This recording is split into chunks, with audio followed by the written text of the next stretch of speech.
Hi guys, my name is Erin and this is my video for the gender tag, which was started by YouTuber Ashley Wylde. And actually, fun fact for you, Ashley, we have the same last name except mine is spelled with an I instead of a Y. So this is my first YouTube video ever. I've never really been interested in making videos until I saw Ashley's tag and thought that it would be a great outlet for me to start talking about my own gender and gender in general, since I've been really into the politics of gender and what it means to different people, especially myself. So I'm going to go ahead and get started. Question 1. How do you self-identify your gender and what does that definition mean to you? Personally, I identify as non-binary, and that's actually the first time I've said that out loud to any audience larger than my boyfriend or my best friend, so that feels good to say. And basically what that means to me is I don't feel like either a man or a woman, and I also don't feel like I am in between or that I'm on the spectrum at all. So the way that I've described it recently has been that I just feel like a person and don't really feel gender strongly, aside from the fact that I know that I'm neither man or woman. So I may be agender, I really don't know at this moment, but for now I'm going to stick with the general label of non-binary. Question 2. What pronouns honor you? I prefer she, her, and hers simply because that's what I was raised with my whole life. They really don't bother me at all. And honestly, pronouns don't really affect me much. If I had my way, I might switch to they, them, and theirs, but at this point in my life, I really don't feel a strong urge to change my pronouns in any way. Question 3. Describe the style of clothing that you most often wear. I am a jeans and t-shirt kind of person. I like skinny jeans a lot. I really like black skinny jeans for some reason. They just kind of go with everything. And I really like baseball tees, as you can see by my rad Jurassic Park shirt that I got the other day. I'm actually sitting across from my closet, so when I look in there, I see 5 different plaid button-ups, a short sleeve button-up that's pineapple print, a button-up that is made of sweatshirt material. It's kind of like heathered-ish. There's a tunic that has some random design printed on it. There's a pair of leggings that have orcas on them because I'm a huge orca nerd. And then my jeans and my crew neck t-shirts. I really love graphic tees. I think I have a NASA one and a Star Trek one. So I don't really dress. I wouldn't say it's androgynous. It's more just whatever I feel like putting on in a particular day. I do own dresses, and I usually only wear them to special occasions where it's polite to wear dresses if you are perceived as female, because I'm not out to my family, and honestly, for stuff like that, I actually do like to wear dresses more often than not, but as far as day-to-day, skinny jeans, graphic tee, flannel, good to go. And as far as shoes go, I like Toms a lot. I would wear flip-flops every day of the year if I didn't live in the Midwest where it snows in the winter. And I also like lace-up boots and Chuck Taylors, stuff like that. Number 4, talk about your choices with body hair. How do you style your hair? Do you have facial hair? What do you choose to shave or choose not to shave? So right now my hair is obviously in a buzz cut. It's a little long right now. I usually keep it at about a number 1. It's been a couple weeks since I did that. And I actually have had it this way since April. And I also did it last year in February, but I let it grow out a little bit to this like mop thing on the top. And that's only because people kept telling me I should, and then I finally got sick of it and shaved it again, and I've kept it that way ever since. And I actually cut my hair short for the first time in January of 2013. And I went from, just under my boobs length, long hair, to a pixie cut. And right about when I did that is when I started questioning gender. So my hair means a lot to me, and how I cut my hair is a huge form of self-expression for me. Do you have facial hair? Obviously, I do not. And I couldn't grow it even if I wanted to, unless I took tea, which I do not want to do. So I am facial hairless for the rest of time. What do you choose to shave or choose not to shave? I shave my legs and my armpits, and I have an interesting relationship with shaving because I don't know if it's because I like to or if it's because the societal pressure is so strongly imprinted on me. Question 5. Talk about cosmetics. Do you choose to wear makeup? Do you paint your nails? What types of soaps and perfumes do you use, if any? I very rarely wear makeup, and if I do, it's very minimal. Like, I actually have the thinnest eyeliner line possible and some mascara on today. I don't know why, I just did. Usually when I do my makeup, it's because I'm feeling insecure or I'm going to a event where it's acceptable to wear makeup. So as far as that goes, I don't wear it very often, but I do it when I'm bored. I do like to do it, I just don't like to wear it, which is kind of a shame because I'm actually kind of good at it, if I could say so myself. Do you paint your nails?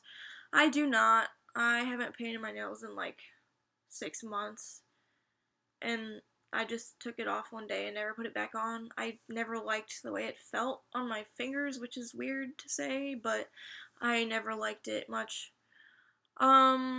What types of soaps and perfumes do you use, if any?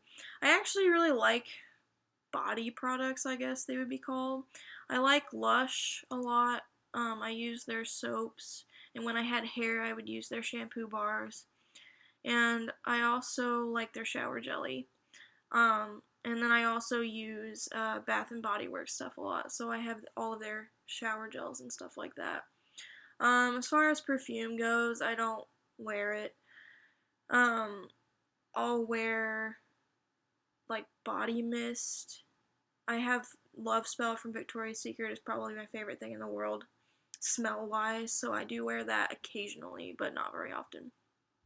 Also, I wear men's deodorant, and that's not really a gender thing, that's just, it works better, and honestly, it smells better, so there's that. Ooh, getting into the deep stuff now. Okay, question 6. Have you experienced being misgendered? If so, how often? Yes, daily, multiple times a day.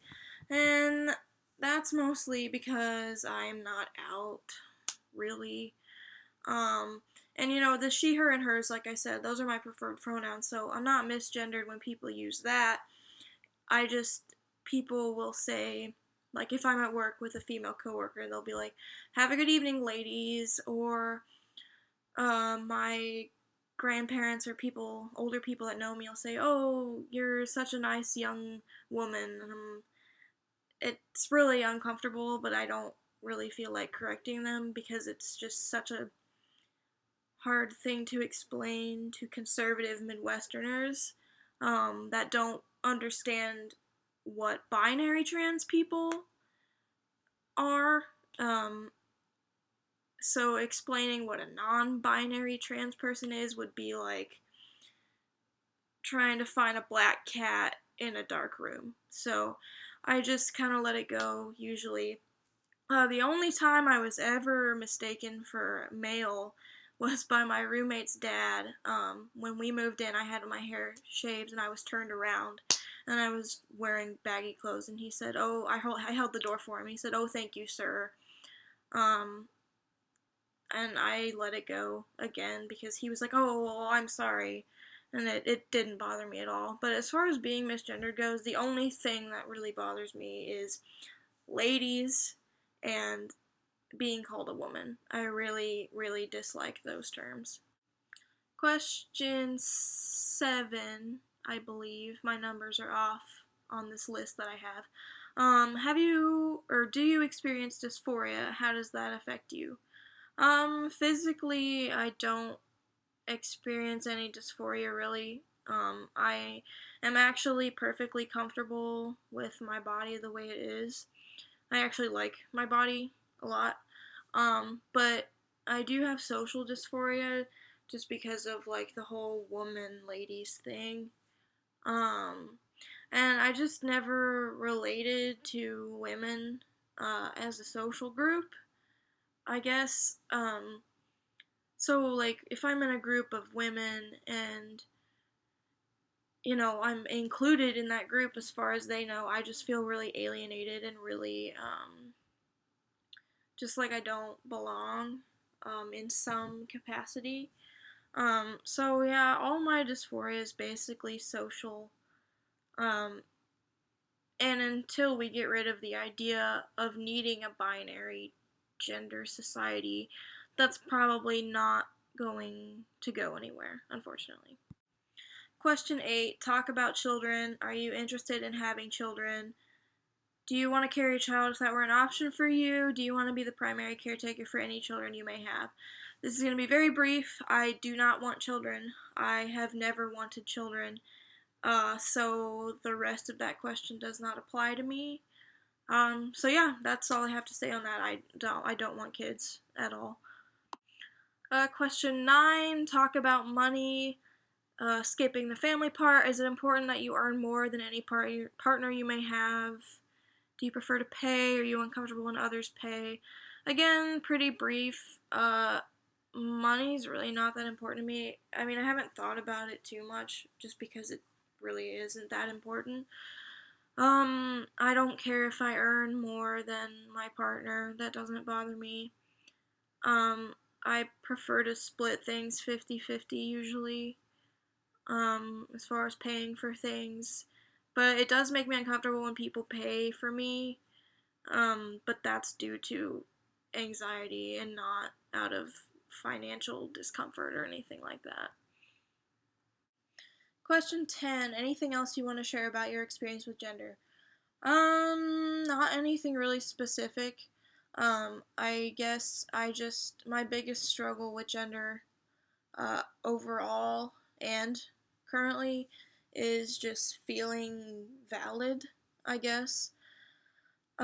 Because it is so ingrained that we live in a binary society and those are the only two options. So if you feel like you're not part of those two options, people pretty much try to do anything they can to make you question yourself. Um, so I am constantly questioning myself, saying, is this a real thing? Am I just making shit up? Why can't I just be like other people and feel comfortable with what I was born as, even though I know logically that gender is a social construct and that it doesn't really exist as far as the way we think it exists. So yeah, just feeling like a valid individual in my identity is probably my biggest struggle right now. And other than that, there's really nothing very specific. So that's all I have. I hope that it wasn't too terribly awkward for it being my first video ever. I'd like to thank Ashley for making this tag because I think it's a really great learning opportunity for everyone, whether they be cis, trans, non-binary, anything else. I think this is a great way to start the conversation, and I look forward to seeing everyone else's videos. Bye, guys. So that's all I have. I hope that it wasn't too terribly awkward for it being my first video ever. I'd like to thank Ashley for making this tag because I think it's a really great learning opportunity for everyone, whether they be cis, trans, non-binary, anything else. I think this is a great way to start the conversation, and I look forward to seeing everyone else's videos. Bye, guys.